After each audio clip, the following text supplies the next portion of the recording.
ജനിച്ചതിലും വലുതായിരുന്നു അയാളിൽ ഉണ്ടായിരുന്നത്. രാഹുൽ മാങ്കൂട്ടത്തിൽ MLA കാര്യത്തിലാണ് ഈ പ്രയോഗം പൂർണ്ണമായും അർത്ഥവത്താകുന്നത്.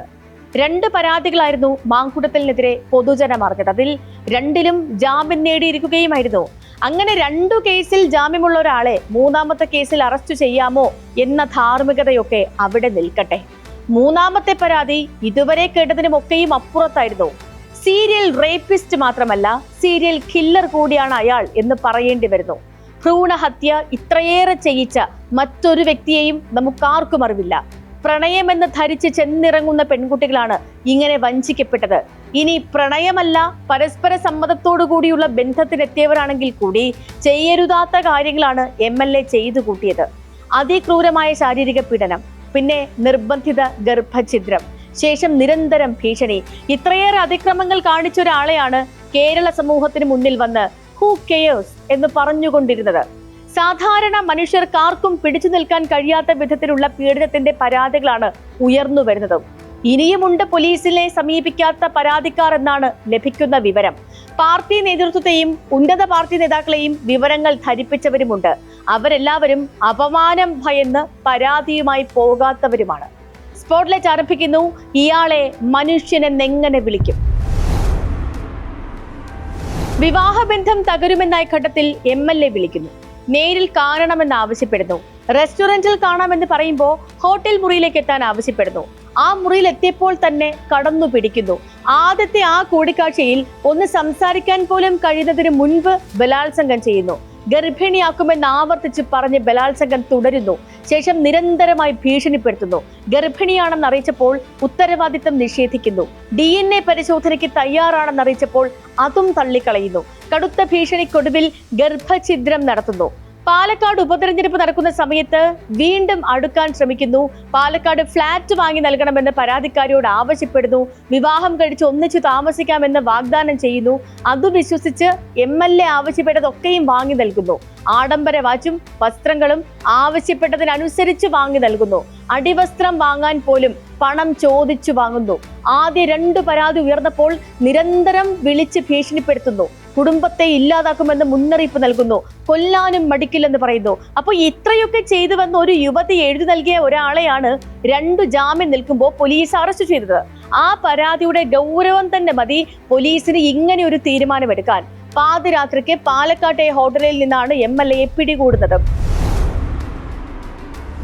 നീല ട്രോളി ബാഗിൽ പണം എത്തിച്ചു എന്ന ആരോപണം ഉയർന്ന അതേ ഹോട്ടലിൽ അവിടെയാണ് MLA താമസിച്ചിരുന്നത്. പാലക്കാട് എടുത്തിരുന്ന ഫ്ളാറ്റിൽ നിന്നും പുറത്തായപ്പോ ഹോട്ടലിലേക്ക് താമസം മാറ്റിയതാണ്. പാർട്ടി പുറത്താക്കിയെങ്കിലും എന്തിനും ഏതിനും ഓടിയെത്തുന്ന പാർട്ടി പ്രവർത്തകർ പകൽ മുഴുവൻ ഒപ്പമുണ്ടായിരുന്നു. ഈ 2 കേസ് നിൽക്കുമ്പോൾ തന്നെയാണ് MLA പൊതുപരിപാടികൾക്ക് എത്തിയത്.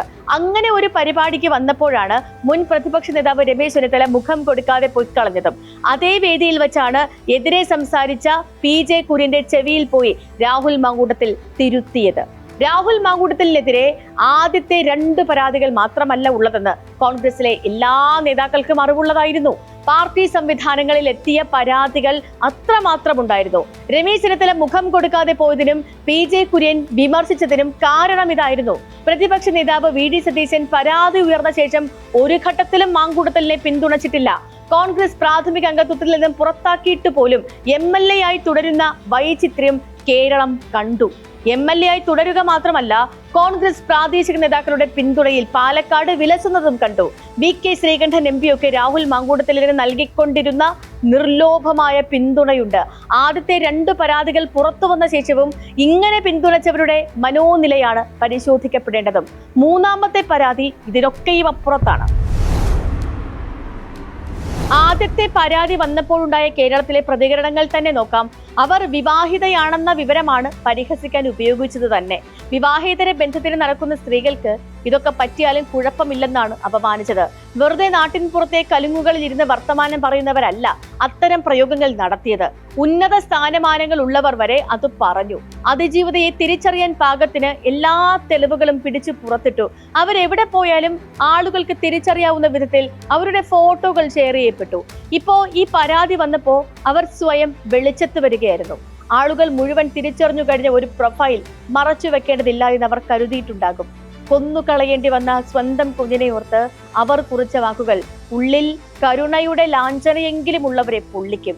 അങ്ങനെ ഒരാൾ മാത്രമല്ല എന്ന് നമ്മൾ തിരിച്ചറിഞ്ഞു.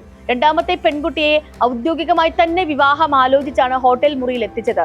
അവിടെ വിവാഹപൂർവ്വ ബന്ധത്തിന് പോയതിനാൽ സംഭവിച്ചതല്ലേ എന്നായിരുന്നു പരിഹാസം. രാഹുൽ മാങ്കൂട്ടത്തിൽ ഓരോരുത്തരോടും ഇടപെട്ടിരുന്നത് ഈ രീതിയിൽ തന്നെയാണെന്നാണ് മൂന്നാമത്തെ പരാതിയും തെളിയിക്കുന്നത്. വിവാഹ ജീവിതത്തിൽ പ്രശ്നമുണ്ടായി നിൽക്കുന്ന സമയത്ത് സമീപിക്കുക, വിവാഹം കഴിക്കാൻ താല്പര്യമുണ്ടെന്ന് അറിയിക്കുക, ഇതിനുശേഷം വിളിച്ചു വരുത്തി ക്രൂരമായി ബലാത്സംഗം ചെയ്യുക. 3 പേരും പറഞ്ഞ പരാതിയിൽ പൊതുവായി ഒന്നുണ്ടായിരുന്നു: അതിക്രൂരമായ ശാരീരിക ആക്രമണമായിരുന്നു അത്. ദേഹമാസകലം മുറിവേറ്റാണ് അയാളുടെ അടുത്തുനിന്നും 3 പേരും പോയത്. പിന്നീടുള്ള പെരുമാറ്റത്തിലും അതേ ക്രൗര്യം അയാൾ ആവർത്തിച്ചു. ഏതു മേഖലയിലാണെങ്കിലും സീരിയൽ കുറ്റവാളികൾ ചെയ്യുന്നതിനെയൊക്കെ സമാനതകൾ ഉണ്ടാകും. ചുറ്റിക കൊണ്ട് തലയ്ക്കടിക്കുന്ന റിപ്പർ എല്ലാവരെയും ആ നിലയ്ക്കാണ് കൊല്ലുക. അതുപോലെ രാഹുൽ മാങ്കൂട്ടത്തിനെതിരായ പരാതികളിലും സമാനമായ നിരവധി കാര്യങ്ങളുണ്ട്. 3ഇടത്തും ഗർഭിണിയാക്കണമെന്ന് പറഞ്ഞാണ് അയാൾ നിരന്തരം സമ്മർദ്ദം ചെലുത്തുന്നത്. ഗർഭിണിയായാൽ പിന്നെ ഗർഭചിത്രത്തിന് നിർബന്ധിക്കലായി. അതും സമാന വാചകങ്ങൾ ഉപയോഗിച്ച് സമാനമായ രീതിയിൽ തന്നെയാണ് ഇരകളെ ഭീഷണിപ്പെടുത്തുന്നത്. ആ പരാതികൾ ഉയരുമ്പോൾ അവർ ഇരകളായിരുന്നു. ഇപ്പൊ 3 പേരും അതിജീവിതകളാണ്. അവർ ധൈര്യം സംഭരിച്ച് ആ വേദനയുടെ കൊക്കൂണിൽ നിന്നും പുറത്തു വന്നവരാണ്. ഇത്ര ആളുകളെ പീഡിപ്പിച്ചിട്ട് ഇയാൾ മാത്രം ഉന്നത നിലവാരത്തിൽ ജീവിക്കേണ്ടെന്നാണ് അവർ കൽപ്പിക്കുന്ന നീതി. അതിജീവിതമാർക്ക് മുന്നിലുള്ള വഴി ഏറെ കഠിനമാണ്. കോടതി മുറികളിൽ ക്രൂരമായ വെർബൽ റേപ്പിന് ഇരകളാകേണ്ടി വരും. ഒരു മര്യാദയും ഇല്ലാത്ത ചോദ്യങ്ങളാകും പ്രതിഭാഗം അഭിഭാഷകർ ഉന്നയിക്കുക. നടി ആക്രമിച്ച കേസിലെ അതിജീവിത പൊട്ടിക്കരഞ്ഞുകൊണ്ടാണ് പല ദിവസവും കോടതി മുറികളിൽ നിന്നും പുറത്തു വന്നത്. ഇവരൊക്കെ ഇങ്ങനെ അനുഭവിക്കാൻ തയ്യാറാകുന്നത് ഈ സമൂഹത്തിന് വേണ്ടി കൂടിയാണ്. കൂടുതൽ പേർ ഇവർക്ക് ഇരകളാകാതിരിക്കാൻ കൂടിയാണ്. ഇപ്പോഴെങ്കിലും പരാതികൾ ഉയർന്നിരുന്നില്ലെങ്കിൽ എത്രയെത്ര കേസുകൾ ആവർത്തിക്കപ്പെടുമായിരുന്നു.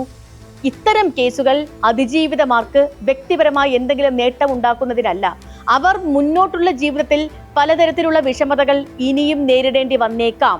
അവർ ഇപ്പോൾ നടത്തുന്ന ഈ തുറന്നു പറച്ചിലുകൾ ഇത്തരം കള്ളനാണയങ്ങളെ പുറത്തിടാൻ വേണ്ടിയാണ്. അതിന്റെ ഗുണം ഈ സമൂഹത്തിനാണ് ഉണ്ടാവുക. സ്പോട്ലൈറ്റിന്റെ മറ്റൊരു വിഷയമായി നാളെ വീണ്ടും ഇതേ സമയം.